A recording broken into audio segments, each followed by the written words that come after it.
Today we've got a dragon tail, so flap your wings and set your sail. I have a pet dragon, his name is Zed.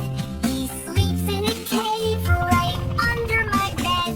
He munches on marshmallows, spicy and sweet, and breathes out smoke with the fiery heat. He flaps his wings and soars to the sky, painting rainbows as he flies by. At night we cuddle, warm and snug.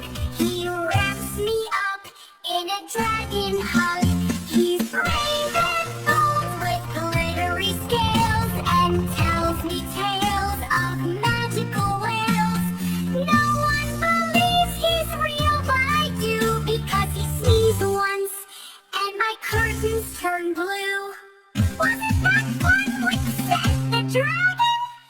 Don't forget